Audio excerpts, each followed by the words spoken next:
아르투어 쇼펜하우어 1788년 출생 1860년 사망.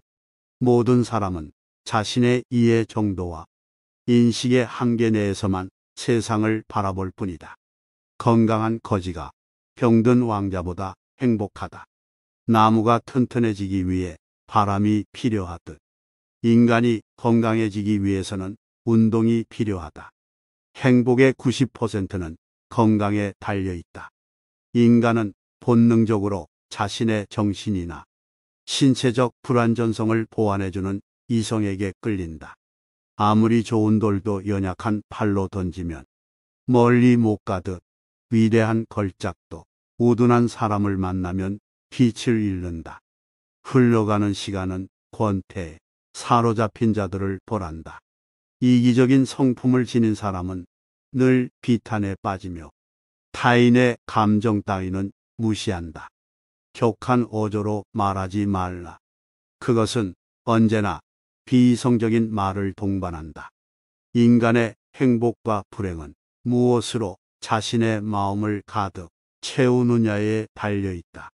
성공은 자신의 천성에 유리한 것은 취하고 천성에 어울리지 않는 것은 배척함으로써 만들어진다.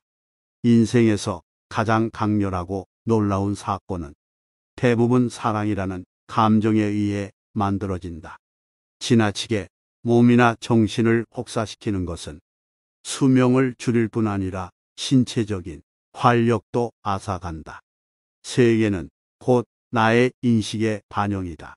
불쾌한 일을 무시하고 과소평가하는 것은 행복을 위한 훌륭한 처세법이다.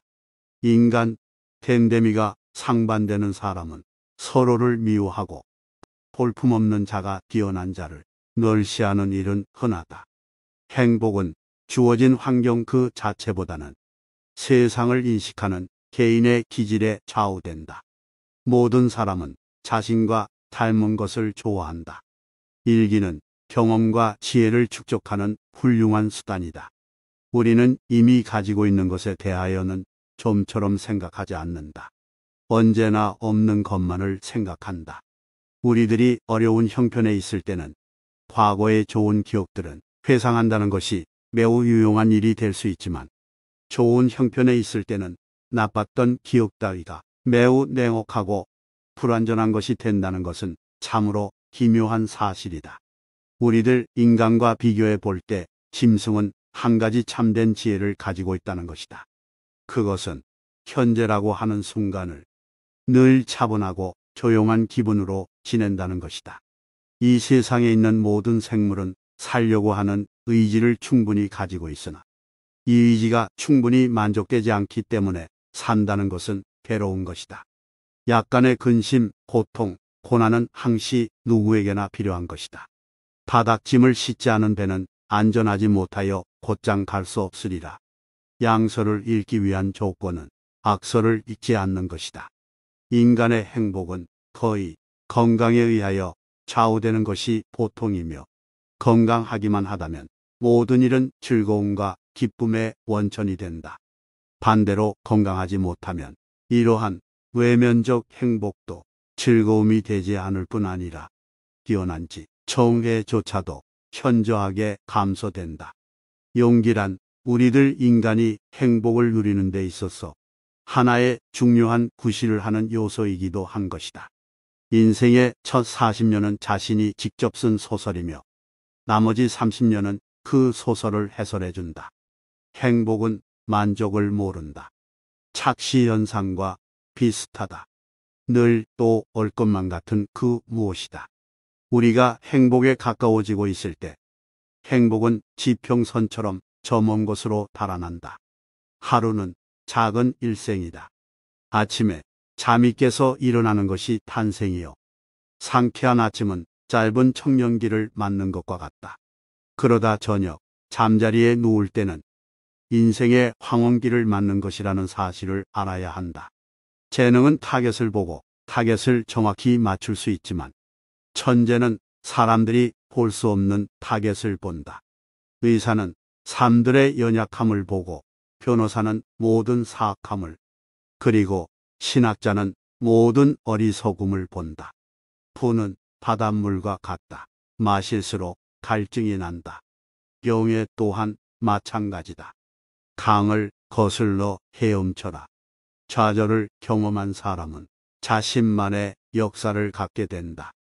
그리고 인생을 통찰할 수 있는 지혜를 얻는 길로 들어선다. 강을 거슬러 헤엄치는 사람만이 물결의 세기를 알 수 있다. 우리가 행복하게 산다는 것은 가능한 한 괴롭지 않게 간신히 견디면서 산다는 뜻이다. 인생은 쾌락을 누리기 위해서 사는 것이 아니라 괴로움을 어떻게 잘 견디는가를 수련하기 위해서 산다고 볼 수 있다. 평범한 사람은 시간을 어떻게 소비할 것인가에만 마음을 쓰고, 재능 있는 사람은 어떻게 시간을 활용할지를 궁리한다. 세계는 비참한 사람에게 있어서만 비참하고 공허한 사람에게 있어서만 공허하다. 동정심은 모든 도덕성의 근본이다. 모든 진실은 세 가지 과정을 거쳐 만들어진다. 첫째, 조롱당한다. 둘째, 심한 반대에 부딪힌다. 셋째, 자명한 진실로 받아들여진다. 청년기에는 기억이 가장 강렬하고 가장 오래 남기 때문에 기억에 특별세를 부과해야 한다. 그런데 무엇을 기억할 것인가를 선택할 때는 최고의 주의력과 성견지명이 필요하다. 청년기에 습득한 교훈이 평생 기억되기 때문이다.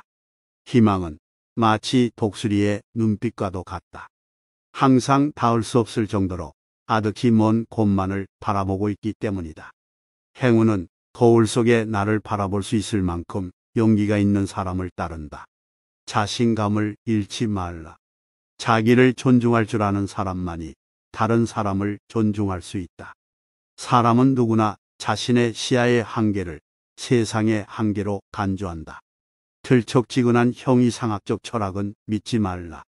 진정한 희망이란 바로 자신을 신뢰하는 것이다. 청년기에는 주관이 지배하고 노년기에는 사색이 지배한다.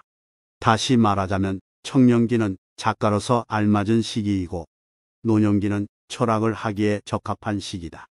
실천하는 데 있어 청년기는 주관과 인상에 따라 결심하지만 노년기는 대부분이 사색한 후에 결정한다. 패배로 인한 고통을 자발적으로 겪어보라. 그러면서 인품이 형성되는 것이다. 평범한 능력밖에 없는 사람에게 겸손은 순수한 마음의 표상이 된다. 하지만 훌륭한 능력을 지닌 자가 겸손을 드러낸다면 위선일 뿐이다. 허영심은 사람을 수다스럽게 하고 자존심은 사람을 침묵케 한다. 삶은 욕망과 권태 사이를 왕복하는 시계추와 같다. 그러니 욕망으로 인한 고통에서 벗어날 수 없다. 사람은 변하지 않는다.